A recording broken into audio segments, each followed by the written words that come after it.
Welcome to Close Listening. I'm Zach Morgenstern, joined as always by silent co-host Ludwig von B. And tonight's record is No Jacket Required by Phil Collins. I learned about this one through the much bigger YouTube music channel Professor of Rock, where he told the story behind it that Phil Collins went through a period where he would go into these various like hotel bars and they were very stiff and rules oriented at the time. And they say, you can't sit here because you haven't brought your suit jacket. And he thought this was kind of ridiculous. This cover photo on the front is also iconic. When I first started looking at Phil Collins albums, I think, okay, not the most interesting covers. He's not really thinking about art. They're just photos of him.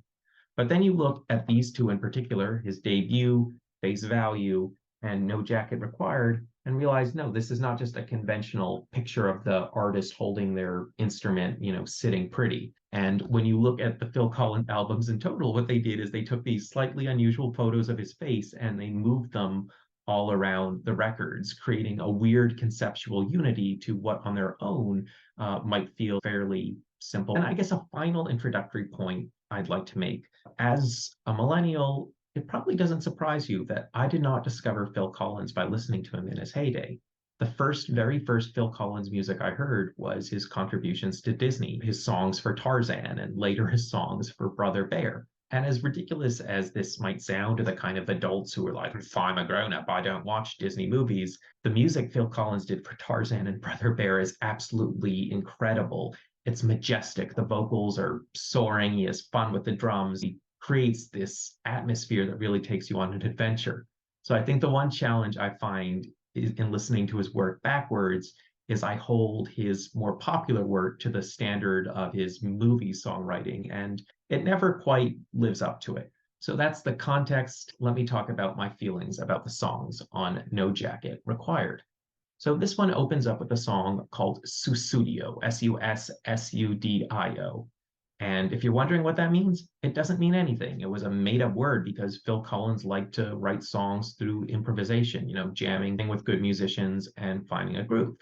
That said, lyrically, it works because Sue is a woman's first name. So I guess it's Sue Studio, the woman. That's one interpretation of the song. It also vaguely sounds like a music dynamic, fortissimo, crescendo, legato, sussudio, that kind of thing. So the song ends up having a little bit of meaning. It's about the fun of falling in love without committing to the specifics of a real relationship. I enjoy the catchiness of it, but again, with those Tarzan songs in my brain, or even a song like In the Air Tonight, it didn't feel as magical as the very best Phil Collins. Track number 2 is another upbeat one, though it starts with a very dramatic little drum riff. So that gives it a bit more unique energy. It's called Only You and I Know. So one thing I was thinking as I was looking at these two albums is you could think of this as the Moon album and this as the Sun album. And sun in two senses of the word. On the one hand, Phil Collins said this fiery red image was inspired by him wanting to look hot and bothered. I guess him being pissed off by the propriety of the world, the kind of petty people who would kick you away from a hotel bar because you didn't bring a jacket, you just had a regular suit and tie, you casual schmuck. But then the other interpretation of the sun is bright and happy. So instead of mournful songs like This Must Be Love or The Roof is Leaking, we get upbeat songs like Sussudio and Only You and I Know. Now, that said, the happiness of this one is a bit more ambiguous than with Sussudio. So one of its key line goes, you ask what you see in me, you say our love is blind. So yeah, like Sussudio, this is an upbeat, positive song, but it also implies that the quest for love is kind of like putting a square peg in a round hole. A relationship will often be a mess below the surface, but sometimes in the pursuit of happiness, you kind of put your blinders on and, just say that things are working, even though there are these secrets in the couple that only one knows and the other knows. Track number 3 is very different. So this is no longer the bright sun, happy feel. It's called Long, Long Way to Go. So this one has a kind of eerie feel that does feel a bit more like something that would have been on the Face Value album. When I listen to this and I hear the doubled voices, I kind of picture like a room of Phil Collins with this oranged head, I guess lined up kind of like Blue Man Group or something, and having the head turned on and off like light bulbs. So it just creates this cool image. Lyric-wise, it seems to be a very vague political thing about our indifference to suffering in the world because we can distract ourselves with commercial entertainment. Track number 4 is called I Don't Want to Know. I found this one to be a pretty solid fusion of rock catchiness of No Jacket Required type material with Phil Collins's talent for writing more profound, thoughtful sounding material. Like lots of the songs on here, there's not too much to say about the lyrics. I guess it's just kind of about setting boundaries after a breakup, but the musical sound is just so perfect. There's kind of a shimmering on the water brightness, and Collins's voice is both strong but also has a bit of rasp, showing emotional strain. It works out very well. Track number 5 is another slow one with maybe a bit of hints of Disney-ish soundtrack called One More Night. And it gets that effect by having some soft hand drums as well as Phil's signature longing vocals. It's kind of the opposite of the previous song, I Don't Want to Know. It's, longing for that one more night together. And it also creates this strange binary where slow songs kind of represent our spiritual side, our hopes, our better self, and fast songs, even if they superficially seem fun, end up channeling our anger. Track number 6 is called Don't Lose My Number. Basically, it's a vague version of some sort of kitschy 1980s crime drama story. And one could interpret it as the singer sympathizing with a person being chased by the police and saying, I don't care if you're a criminal or not, you're my friend, and as long as you have my number, I can protect you. It could also be interpreted as being about an obsessive, perhaps psychopathic police officer, a character like Javert from Les Miserables, obsessed with catching one person and chasing them to the ends of the earth. Track number 7 is called Who Said I Would. This kind of has a plastic soul feel to it. So great, rich, horn-based sound is just not much to get out of the lyrics. One line that particularly frustrated me went, but she's got a heart, must be made of stone. Because when I tell her that she'll miss me when I'm gone, she says, who said I would? If you listen to that line, can you even tell who the singer thinks is in the wrong? I suppose they could be playing with ambiguity, but that's not the impression I get. This just feels to me like a song where he just threw in a bunch of relationship cliches. So in one line, it sounds like the singer is being guilty about himself. On one line, it sounds like he's saying the other person is shallow and selfish. They say the other person has a heart of stone, but they're not really thinking about what it means. So, this is not unused specific to Phil Collins. It seems like the default thing people write songs about is romantic relationships. And it seems weird to me because people seem to do that even when there's no feeling attached. So you just throw a bunch of cliches about relationships into a song and it comes out a pop song. And I'm like, well, if you're going to write meaningless lyrics, why always have them be about love? There's so much more to life than relationships. Track number 8 is called Doesn't Anybody Stay Together Anymore? Could this one be social commentary about relationships gradually lasting less, of people feeling more isolated and having a hard time making meaningful connections?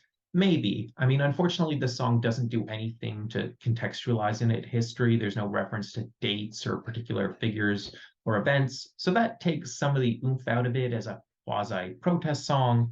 That said, there's a real intensity again in the vocals, and the booming drums with a bit of an interesting echo do make it an interesting song. Track number 9 is called Inside Out. So I've noticed a dynamic on this record where several songs seem to work in these contrasting pair. So whereas on the last song, track 8, Doesn't Anybody Stay Together Anymore, it felt like the singer was part of a broken society saying no one, including me, can stay in relationships. But what makes Inside Out stand out is that the singer is implying that he's kind of on his own, that everyone else is weird and he's just estranged from society and wants it to be different, but can't help figure out to get through to people. So there's a vague dystopian or science fiction feel to it. So maybe it's full on 1984, maybe it's just Groundhog Day. You can't really tell the specifics, but that's the vibe you get. This album originally closed with a song called Take Me Home. And this song kind of ties things together. It references back to track 3 with They Can't Turn Off My Feelings, like they're turning off the light. This song is supposedly based on the novel and film One Flew Over the Cuckoo's Nest. And I have neither seen or read these. And in the interest of the fact that one day I might want to, I didn't really do research, but my understanding from the Professor of Rock video is it's about a person wanting to break free of a mental institution. And again, I don't know the connection to the actual story, but I found the ambiguity and the tone of this one interesting because, yes, the singer is saying they want to escape, but it's not necessarily that they hate their old life or they're sure it's going to be better or they can really articulate what they want. They just have this vague feeling of being imprisoned and some self awareness that they fall in the mental illness spectrum and don't want to suffer. And then track number 11, which is a bonus track when they made the original CDs of this. So they throw on a song called We Said Hello Goodbye. And look, it's not as dramatic a concluding song as Take Me Home, but it's a kind of cool song musically that throws in some strings, something we haven't really heard on this record, and opens with very minimal demo-y sounding piano before building into a full, rich song. Like a lot of material on here, it's full of emotion, but not really saying anything too specific. Insofar as a message, it's saying, don't get caught up in the pain of the past, keep moving forward. So look, I keep saying that there's less to say about these lyrics than I'd want. I realize part of that is I just listened to a ton of Bob Dylan, and now I feel like I'm underwhelmed by every other singer-songwriter's lyrics.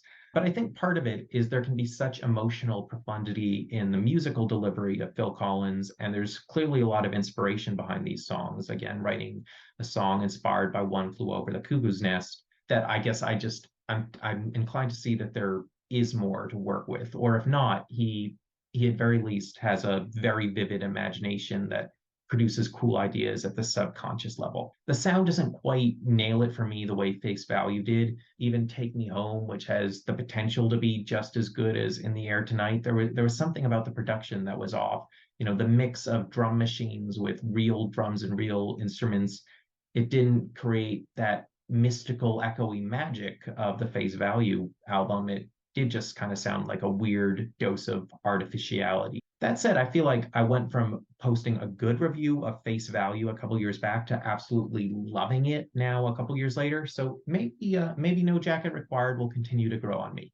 Let me know your thoughts on it in the comments below. I'm Zach Morgenstern. This is Ludwig von B. See you next time.